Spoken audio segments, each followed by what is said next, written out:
Bratia Rusi, ďakujem. Táto kytica patrí vám za to, že ste mi umožnili prežiť moje šťastné detstvo v pokoji, šťastí a miery. Teraz si pár zapredaných, zmanipulovaných a neobjektívnych liberálnych jedincov pripomína 21. augusta tzv. Okupáciu bývalého Československa vojskami bývalého Sovietskeho zväzu. To, že sú zmanipulovaní, zapredaní a hlavne neobjektívni, svedčí aj ten fakt, pretože pri tejto príležitosti mohli spomenúť oveľa hroznejšiu udalosť, ktorá sa stala vo vietnamskej dedinke My Lai v marci tiež v roku 1968, kde americké vojska zastrelili viac ako 500 neozbrojených žien a detí. O tomto sa nezmienili. Rovnako sa ani nezmienili o vyjadrení napríklad Osuského, ktorý sa vyjadril, že srbské ženy a deti si zaslúžili bombardovanie. Toto môže povedať len chorý liberál, pretože ja sa verejne pýtam, čím si zaslúži bombardované nevinné dieťa Perinke. Rovnako nespomenuli ani výrok Albrightovej, keď sa jej pýtali, že na smrť viac ako 500 000 nevinných detí, tak povedala, že stálo to za to. Toto môže len krvilačná hyena sa vyjadriť, že stálo to za to, že zahynulo viac ako 500 000 nevinných bezbranných detí. Toto nie sú normálni ľudia. A takisto dám do pozornosti a rovnako sa pýtam vás, liberálov, prečo ste sa pri tejto príležitosti nezmienili o tom, ako Američania podporovali terorizmus. To nie sú nejaké hoaxy, píšu to vaše liberálne aktuality, dám vám link pod týmto mojím videom, alebo môžete si to vygoogliť, dať 35 krajín, kde USA podporovali extrémistov, zločincov, teroristov. Tak táto vaša vysnívaná kolíska demokracie, slobody podporovala terorizmus. O tomto ste sa naozaj nezmienili. To len svedčí o tom, že ste zmanipulovaní, zapredaní, jednostranní a neobjektívni. Ja chcem poďakovať totalite, že vychovala murárov, zámočníkov, elektrikárov, machrov vo svojom obore. Dnes máme v úvodzovkách špecialistov, ktorých nikto nikdy nevidel nič vybudovať. Dnes máme 2-3 zamestnania, otrocká práca za almužnu, spoplatnenie školstvo, zdravotníctvo, hypotéky, úvery, exekúcie, nezamestnanosť, bezdomovectvo, sebevraždy, drogy, vraždy, lúpeže. Toto nám doniesla tzv. Tá vyspelá demokracia, ten vyspelý západ. Za zlého komunizmu sme niečo takéto nemali. Nemali tu ľudia hypotéky, nemali exekúcie, nebola tu nezamestnanosť, bezdomovci a tak ďalej, neboli tu drogy. Toto nám doniesol ten vyspelý západ. Pedofili sedeli vo väzniciach, zatiaľ čo pedofili dneska sedia v parlamentných hlaviciach, tam ako sa chce vyšukať s maloletou, pedofil Herak, ajcom nakazený Helebrant a mnohí takíto ďalší. Toto je dneska tá vzorka, ktorú nám chcú prezentovať ako morálka alebo to najlepšie, čo máme. Rusko nás neťahalo do vojen v Iraku, v Afganistane. Robilo a robí to NATO. Rusko nemá na našom území vojakov, má ich NATO. Rusko nás nenúti míňať 5% HDP na zbrane. Robí to NATO. Rusko nie je náš nepriateľ, je ním NATO. NATO je náš nepriateľ a preto hovorím, že treba vystúpiť jednak aj z Európskej únie, aj z NATO. Pretože keď Švajčiari dokážu žiť neutrálne, prečo by sme to nedokázali aj my? Je veľmi zaujímavé, že Zväz sovietských socialistických republik za dlhých rokov tzv. Tej okupácie Československa tu nič nesprivatizoval. Či to boli telekomunikácie, plynovody a tak ďalej. Plyn, ropu nám dávali za symbolickú cenu. Neprivatizovali banky, nechali nám všetko a ešte nám dali svoje trhy. Prišli tzv. Západní demokrati, odborníci a začali privatizovať. Okradli nás o všetok majetok, aj o stromy v lesoch, aj o potraviny na poliach. Na svoje trhy nás nepustili. Dali nám otrockú prácu v ich firmách, Teda keď dvaja okupujú, tak výsledok nie je vždy rovnaký. A dneska hovoria o tom 21. auguste, že tam bol ten pozývací list a tak ďalej. Ale zabudli povedať, že dneska máme zrúdy, vyslovene zrúdy, ako je Ostrihoňova a spol, ktorí zapredali Slovensko, pretože sa nehali platiť cudzími mocnosťami, aby išli proti záujmom Slovenska.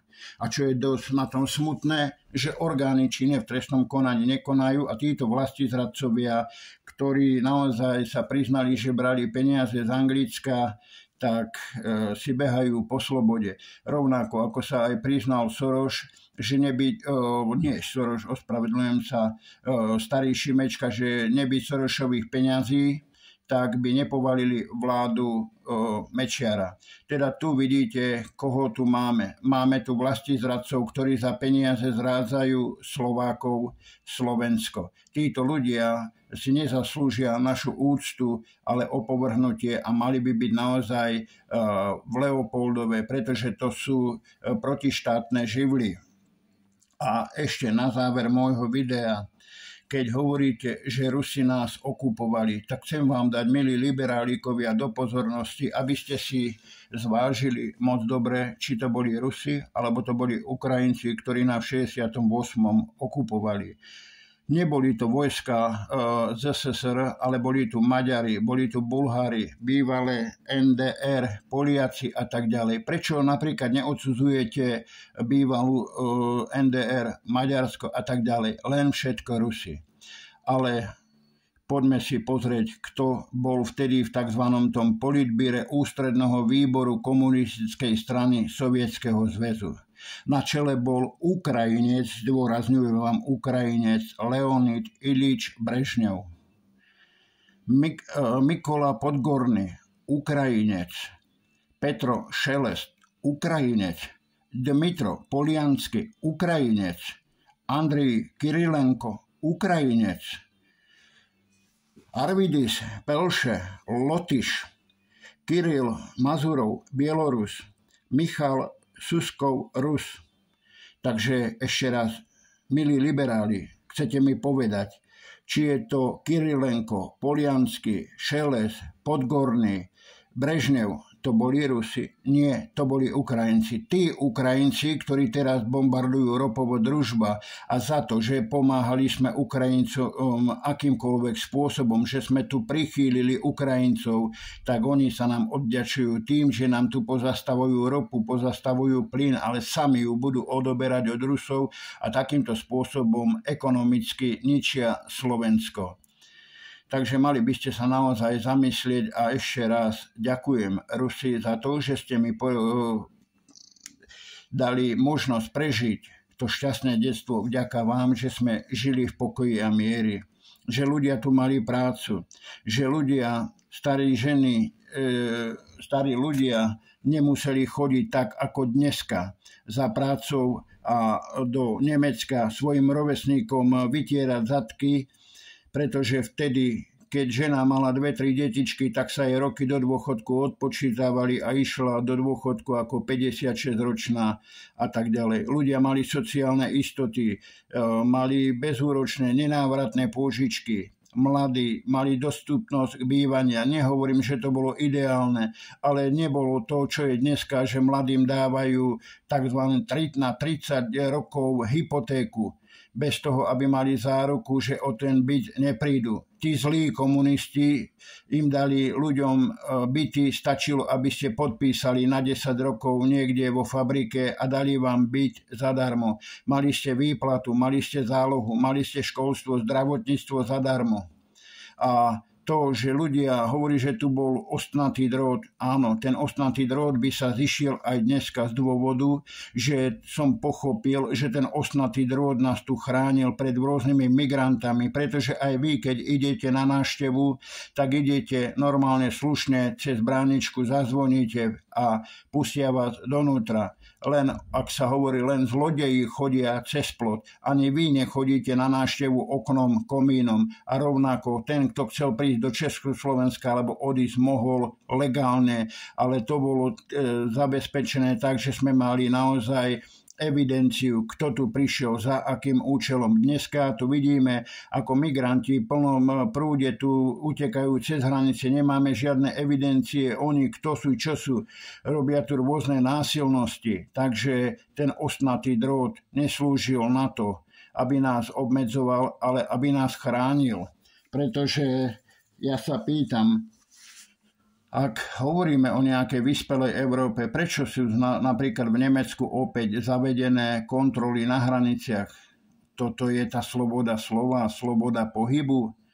Hovoríte, že teraz za komunistov boli potláčané ľudské práva. Dneska sú ľudské práva potláčané, pretože moc dobre vieme, ako sa Čaputová vyjadrila, že je za to, aby bol vypnutý internet, ako ľudí obmedzovali sloboda pohybu a tak ďalej.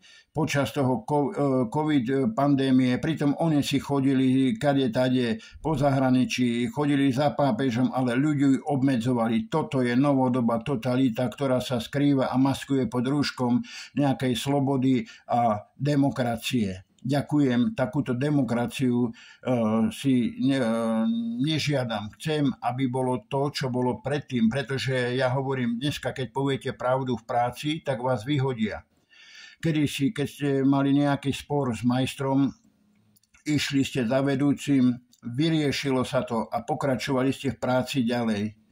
To bolo naozaj sloboda slova, že ste si mohli povedať svoj názor a neboli teraz ako väznice. Vtedy boli väznice naozaj, že tí ľudia sa báli ísť do väznic a nie, aby dnes tu mali fitness centra a štát naozaj podporoval gaunérov, zločincov a ľudia sa tu dnes báli chodiť slobodne po uliciach, pretože za bývalého toho zlého režimu neboli tu mafie ako Černákovci, Šátorovci a mnohí ďalší papajúci primitívni jedinci. Takíto ľudia boli v Leopoldove. Dneska im tu dobre, že ideme stavať pamätníky, natáčať o nich filmy a robiť z nich hrdinov. Ďakujem. Nechcem túto novodobú totalitu. Radšej budem mať, ako vy hovoríte, liberáli, tú bývalú totalitu, kde sa budem cítiť slobodne, bezpečne, kde budem mať zadarmo školstvo, zdravotníctvo, pretože ak ľudia tu majú naozaj tú otrockú prácu v 2-3 zamestnaniach a ešte musia platiť aj za operácie, za všetko, tak to je veľmi smutné. Okrádajú nás tu západné reťazce, banky, všetko ste si sprivatizovali, rozkradli. Takže som za to, aby sa znovu obnovilo bývalé Československo a ja pevne verím, že Slováci sú pracujúci, aj Češi pracujúci národ a nenecháme sa vykorisťovať západu tak, ako to robí doteraz, pretože za toho zlého komunizmu sme boli ekonomicky silní a teraz sme na pokraji ekonomického zrútenia.